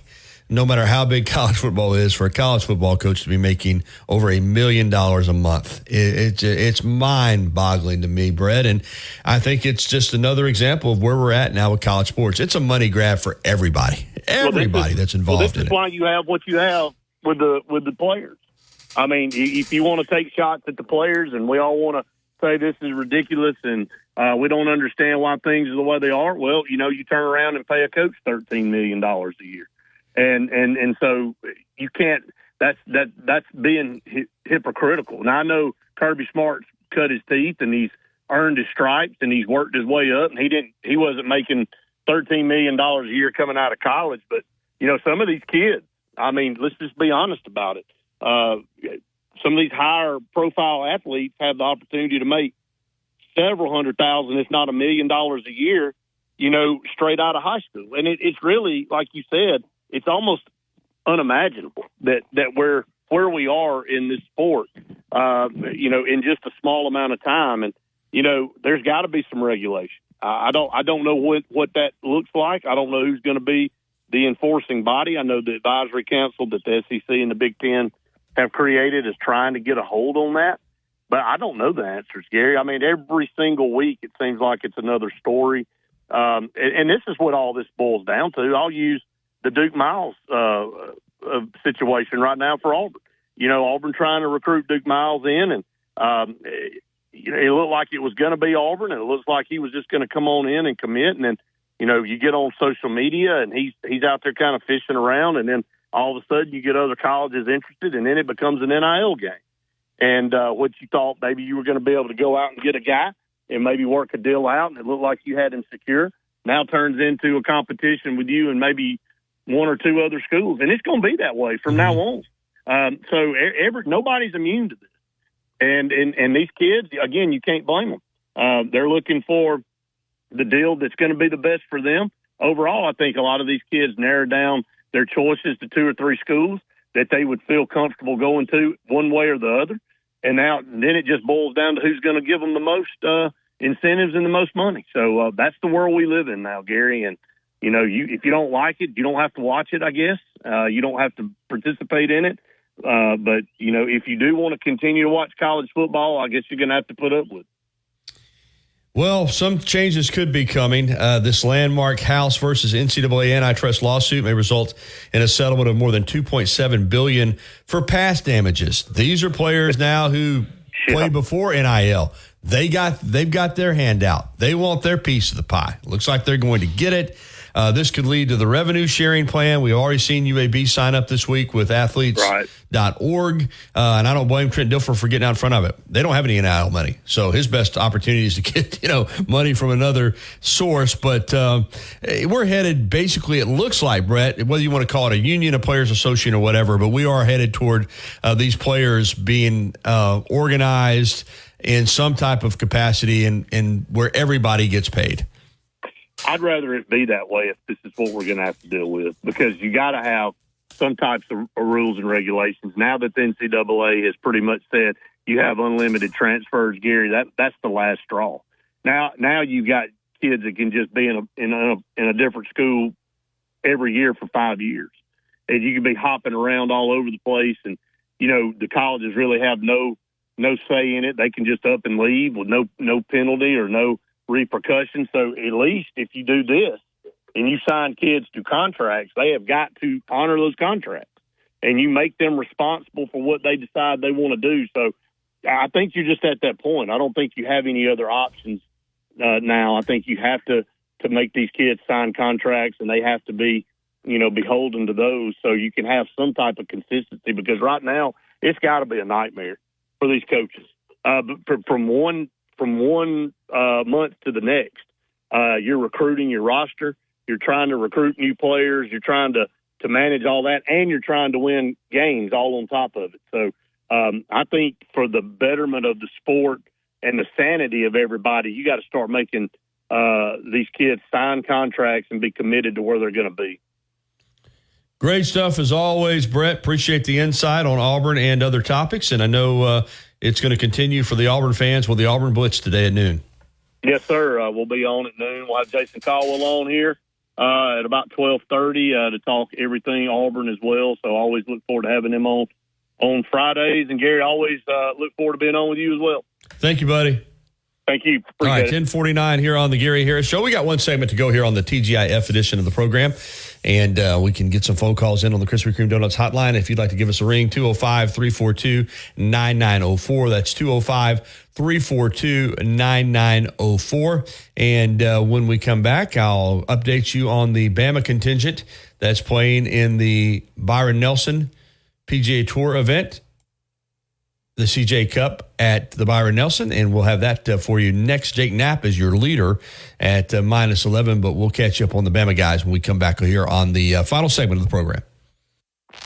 Coming up on The Game with Ryan Fowler. Coming up on the Friday edition of The Game, we'll do our Free-for-All Friday, sponsored by Brian Harden Construction. We'll talk to Brent Beard. We're going to take your phone calls, going to set the stage for a big recruiting weekend. We'll do that starting at 2 p.m. here on The Game on Tide 100.9, 1230 WTBC, your home of Alabama Crimson Tide Sports. The longest running sports program in Tuscaloosa. The Game with Ryan Fowler. Weekdays from 2 to 6 p.m. on Tide 100.9 and streaming on the Tide 100.9 app. As much as Innisfree has evolved, it will always be that place to escape and have a good time. Whether it's for a game day weekend, to reminisce on college days, or to create new memories, if you're looking for a good time, there's only one thing to do. Head to the Free at 1925 University Boulevard. And don't forget about the Lucky Lunch Meat and 3 special. Monday through Friday from 11 a.m. until 2 p.m. Get a meat and 3 vegetables for just $8.49. Or for a lighter appetite, try the Lucky Lunch soup, salad, or sandwich combo. I'll see you at the Free. If you haven't already, you've got to try Tuscaloosa's unique breakfast, brunch, and lunch concept. Brick and Spoon, downtown Tuscaloosa, Timerson Square. It's fresh food with a Cajun flair featuring a full bar with build-your-own Bloody Marys and mimosas. Open daily, 7 a.m. until 2 p.m. Available for after-hour. McFarland Boulevard West. Krispy Kreme is open 7 days a week. To see our complete donut, coffee, and espresso menu, visit our website at KrispyKremeTuscaloosa.com. Krispy Kreme, hot now and anytime. Tuscaloosa's Old Colony Golf Course is an 18-hole championship layout designed by 1976 U.S. Open champion Jerry Pate. Director of Golf John Gray and fitting specialist Bob Montgomery are PGA certified. Mike Shivitz is the head professional and director of the Tuscaloosa Junior Golf Program. Call today to secure a tee time at the Tuscaloosa Championship Golf Course. Everyone can play. 205-562-3201. Old Colony is operated by Para. Tide 100.9 Tuscaloosa weather. The sky cloudy at times today and tonight. The chance of a few passing rain showers. The high today 85, tonight's low 64. For tomorrow and Sunday, a mix of sun and clouds both days with scattered showers around. Highs between 83 and 86. I'm James Spann on the ABC 3340 Weather Center on Tide 100.9. It's 78 degrees in Tuscaloosa. The flagship station for Alabama Crimson Tide Sports. Tide 100.9 and streaming on the Tide 100.9 app. All right, when you hear that tune, Motley Crue, Home Sweet Home, you know we're winding it down for another week here on the Gary Harris Show. We're going to update you, and it's amazing, Justin, when you make a few birdies, how quickly things can change. Davis Riley shot 7 under yesterday, but he came out and was 2 over through his first 7 holes today, which had plummeted down the leaderboard. But guess what? He's birdied 9, he's birdied 10, he's birdied 11. So he's on a string of 3 straight birdies as he plays number 12 to get him back to 1 under for the day and 8 under for the tournament. What's that do? Suddenly, he's back up to tie for third. And Jake Knapp just bogeyed. So Knapp, the leader, is at -10. Kelly Craft is at -9. And then Alex Smalley, Bo Hostler, Davis Riley, Zach Johnson, Austin Cook, Harrison Endicott, Kevin Dougherty, Matt Wallace, all at -8. So he's right back. That's good for him, fighting back like that after a poor start. Nick Dunlap, same thing. Of course, a lot of it probably have to do with where they're at on the course. You know, you hit some easier holes, but he was at -5 yesterday. Then he was struggling, but he has fought back to get to -6, and he's gone back-to-back birdies. So now he is kind of on the positive end of things. He's back up to a tie for 23rd, which all you want to do today is get yourself back in position to be in contention going to Saturday. So good for Riley and Dunlap fighting back a little bit. Let's see who else we've got from Bama in this tournament. I'm running through the leaderboard. I know Bud Colley is playing. There's Jordan Spieth, by the way. He shot 3 under yesterday, but he doesn't go out until this afternoon. A lot of these guys have not teed off yet. The projected cut right now is -3. Of course, that would change. Bud Colley is at -2 through 10. So he's right around that cut line. He needs to play well. Former Auburn golfer Patton Kazire, who's from Tuscaloosa, shot 2 under yesterday. He tees off at 12:22 p.m. Let's see what else we've got cooking here. I'm trying to find these other. Yeah, Robbie Shelton shot 1 under yesterday. He tees off at 1:17 p.m. Another former Bama golfer. Let's see who else we've got. Wilson Furr shot even par yesterday. He tees off at 2:01. So a lot of guys that are former Bama guys that will be teeing off later today. I'm going to say this might be the most Bama guys we've had in an event this season on the PGA Tour. Yeah, we've got a lot of them playing. Speaking of guys on tour, I've been wondering what happened with Trey Mullinax, and I was texting with Jay Sewell earlier this week, and Jay's going to try to come on with us to preview the SEC or the NCAA regionals. But I asked him about Trey Labrum, and he had labrum hip surgery. So that will put you out of commission for a while. But we're looking at getting Coach Sewell on possibly on Tuesday. But I'd wonder what happened to Mullinax, but he's out with an injury. Hopefully he'll be back soon. But, yeah, it's a good contingent of Bama players today. And, we're closing in on the PGA Championship, another major, the second major of the year. So golf right now is a hot topic. All right, that's going to wrap it up for the show for today. Again, some tidbits for you. Alabama softball, game 2 tonight at Auburn, 5 o'clock. Bama baseball starts its series against Mississippi State tonight. Tomorrow is the Kentucky Derby. And we don't talk a lot of horse racing around here, but certainly on Monday we'll look back at who won it. Do you know who the favorite is, Justin? Have you? Yeah, I hadn't. Usually I'll at least check the favorite, but when I get to the TV station this afternoon, I'll probably do a little something on it then. NBA playoffs continue this weekend. Braves get back in action. They're at the Dodgers tonight for the first of a 3-game series. All right, the T-Town Sports Daily is coming up next. This hour has been brought to you by Patterson Comer, attorneys at law. Cinco de Mayo this weekend as well. Los Tarascos will be ready for you this weekend. And, of course, earlier in the week we talked about Who's Q and Brew with a special barbecue Cinco de Mayo menu. Hey, those pictures you sent me? Good. Some good looking. Oh, that food looks so good. Some good looking food. So check out all my restaurant sponsors for Cinco de Mayo. Of course, graduation tomorrow at Alabama. So it's going to be busy, busy, busy. All right, we'll talk to you again on Monday. Have a great weekend, everybody.